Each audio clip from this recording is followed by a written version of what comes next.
Assalamualaikum warahmatullahi wabarakatuh. Okey, adik kakak, tahu tak kisah di mana Jabir radhiyallahu anhu merantau selama sebulan kerana nak dengar satu hadis, hanya untuk belajar satu hadis saja. Ni nak kisah.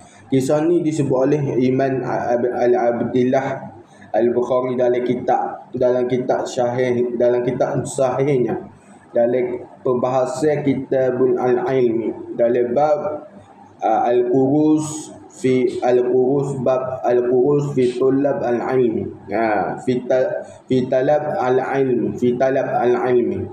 Katakan yakni apa maksud qurus fi talab al-ilmi tu? Keluar ke rangka dalam menuntut ilmu. Keluar dalam rangka menuntut ilmu, itu maksudnya. Di mana Jabir radhiyallahu anhu Jabir bin Abdullah radhiyallahu anhu ni, beliau ni bermusafir apa ni? Beliau bermusafir dengan jarak perjalanan selama sebulan. Beliau ni bermusafir selama sebulan ni untuk mendapatkan satu hadis. Satu hadis daripada Sayyidina Abdullah bin Unais radhiyallahu anhu hanya untuk mendengar satu hadis saja. Dia bila jalan satu hadis, dia berjalan selama sebulan untuk dengar satu hadis saja daripada dengan Sayyidina Abdullah bin Unais radhiyallahu anhu.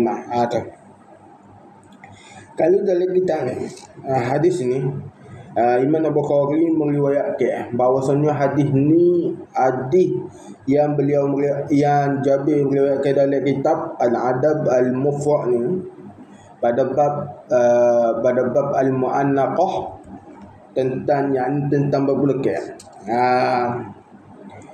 Abdullah bin Muhammad bin Aqil, beliau juga ni mendengar bahawasanya Jabir bin Abdullah berkata,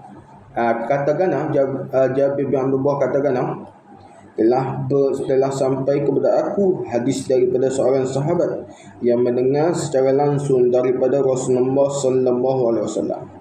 Aku pun membeli seekor unta dan kemudiannya aku siapkan tungganganku dan bekalangku. Dia teruskan siap ke tungganganku dan bekalangku lah. Lantas aku berjalan ke sana mengambil masa selama sebulan sehingga aku sampai ke Syam. Sehinggalah dia siapkan bekal tu selama sebulan untuk pergi ke Syam, untuk belajar. Lepas tu dia sapa saja Abdullah, dia sapa saja di rumah Abdullah bin Unais radhiyallahu anhu ni. Dia pun beri salam tu. Beliau pun beri salam. Lepas tu dia katakan kepada penjaga pintu ni, katakan kau tuanmu bahawasanya Jabir ada tepi rumah. Ni ayat kau Abdullah ni, Jabir ada tepi rumah ni. Ayat dia ni, ayat aku nak jumpa ni. Lagu tu mudah-mudahan pasal. Lepas tu Abdullah bin Unais pun bertanya dari mana? Dari dalam rumah Ibnu Abdullah. Dia tanya, Ibnu Abdullah anak Abdullah kah? Tu dia tanya, anak Abdullah kah? Jabir pun kata, ya ni lah aku ni. Tu. Kemudian Abdullah bin Unais pun keluar dan memelukku. Tu.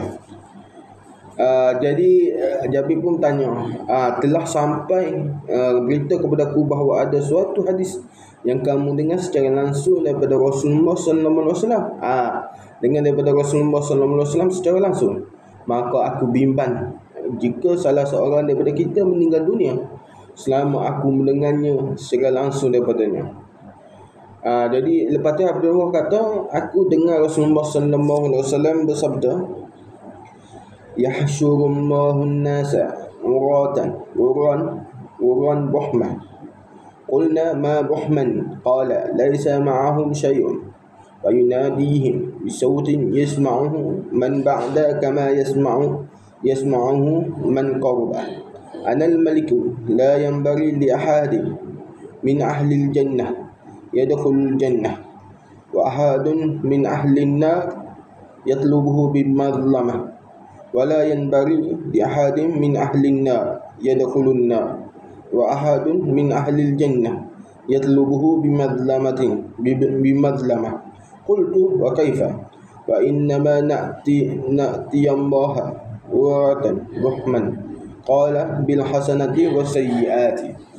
Katakan Allah Subhanahu Wa Taala akan kumpulkan manusia pada hari kiamat dalam keadaan telanjang. Allah Subhanahu Wa Taala ni kumpulkan manusia ni dalam keadaan bertelanjang, tidak berkhatan dan buhman. Kami pun bertanya, wahai Rasulullah, apa itu buhman? Rasulullah sallallahu alaihi wasallam menjawab, buhman bermaksud semua tidak memiliki apa-apa. Kemudian mereka akan diseru dengan suara yang keras sehingga orang yang jauh mendengar sama seperti yang didengar oleh orang yang dekat. Akulah raja yang berkuasa. Tidak selayaknya bagi penduduk syurga memasuki pintu syurga, sedangkan penduduk neraka menuntutnya atas kezaliman yang dilakukan, dan tidak selayaknya bagi penduduk neraka memasuki pintu neraka, sedangkan penduduk syurga menuntutnya atas kezaliman yang dilakukan. Maksudnya tidak boleh bagi penghuni syurga dan penghuni neraka memasuki tempat mereka kecuali setelah dihisap. Maksudnya selepas dihisap tu baru mereka boleh masuk. Masing-masing masuk, ada yang masuk pintu syurga, ada yang masuk pintu neraka tu. Kami bertanya bagaimana hisap dilakukan sedangkan kita datang dalam keadaan telanjang dan tidak memiliki apa-apa.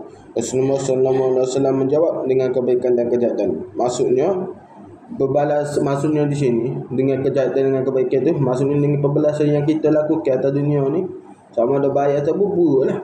Tu itulah yang dia maksudkan dengan apa tu,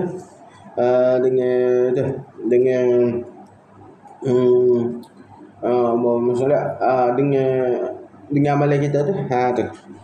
Lepas tu dari kitab Al-Hafiz Al-Khatib Al-Baghdadi pula sebut riwayat menceritakan Jabir ni dalam kitab dia Al-Ghilla fi Talab Al-Hadis, dari mempunyai pelbagai jalur. Beliau riwayat hadis ni, hadis yang lain daripada cerita para sahabat yang melakukan perjalanan hanya untuk mencari satu hadis saja. Tu. Dalam kitab Al-Ghilla karangan Al-Khatib ni, yang dia ni buat ni kerana apa? Untuk melumpuhkan orang-orang yang tak mahu melakukan perjalanan untuk menuntut ilmu. Kalau semua menuntut ilmu ni disyaratkan membaca kitab tersebut agar dapat melakukan perjalanan demi menuntut ilmu, demi mencari ilmu. Maksudnya di sini, maksudnya melakukan perjalanan maksudnya bukan kena keluar ke mana, negeri ke negeri tak. Maksudnya keluar daripada kampung kita duduk ni. Maksudnya contohnya lah ni, contoh kita duduk di kawasan Mulung contohnya duduk kawasan tu Mulung. Kita kena keluar lah, pergilah cari ilmu di Pasir Mak apa. Bak Mulung tu daerah lain dah. Mulung tu daerah lain. Jajah lain, pergi keluar Pasir Mah ke atau kapal lain, pergi keluar Pasir Mah ataupun pergi keluar Salar ke, cari untuk guru Salar di kawasan Salar ke. Itu maksudnya keluar untuk mencari ilmu lah. Tu. Jadi kemudian Al-Hafiz Ibn Hajar katakan apa ni? Al-Hafiz Ibn Hajar kata dalam kitab Fathul Bari setelah meriwayatkan hadis Jabir bin Abdullah radhiyallahu anhu yang menceritakan perjalanan menemui Abdullah bin Anas. Hadis ni nak cerita tentang kesungguhan para sahabat dalam mendapatkan sunnah Nabi Nabawi, yakni hadis lah. Katakan kemudian Al-Hafiz Ibn Hajar berkata lagi, qila li ahadin, kalau mendapatkan sunnah Nabawi itu dimasukkan di sini. Iman Al-Hakim An-Naisaburi dalam kitab Ma'rifah Ulum Hadis berkata, Jabir bin Abdullah radhiyallahu anhu walaupun beliau meriwayatkan banyak hadis daripada Rasulullah sallallahu alaihi wasallam, bahkan sentiasa bersama baginda sallallahu alaihi wasallam, namun beliau tetap melakukan perjalanan untuk menemui orang yang kedudukannya sama dengan beliau atau lebih rendah dengan jarak yang sangat jauh hanya untuk satu hadis saja. Beliau tengok kitab dalam Safahat min Sahih Ulama lah. Katakan qila li kemudian Hafiz Ibn Hajar katakan qila li Ahmad ibn Hanbal rajulun yatlubul ilma yalzamu rajulan 'indahu 'ilmun katsiran aw yarhal qala yarhal yaktubu 'an ulama'i al-amsari fayushamun an-nasa wa yata'allamu minhum.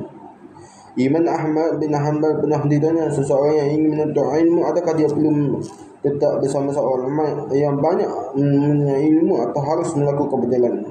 Imam Ahmad menjawab, dia harus melakukan perjalanan menuntut ilmu daripada para ulama yang ada di kota-kota lain. Maka ia akan mengenal daripada para ulama dengan baik, lalu ia akan berakhlak seperti yang mereka, dan ia pun dapat belajar serta mengambil ilmu daripada mereka.